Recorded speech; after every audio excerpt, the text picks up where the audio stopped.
យកមកតាតែងកាយាព្រោះក្លិនសោភាបង្កើតសេរី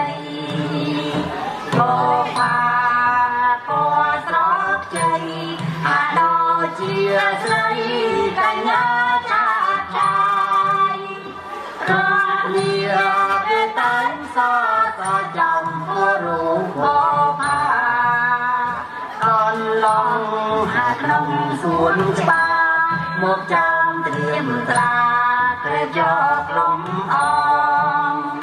ការីគួរចិនចង់ចង់យក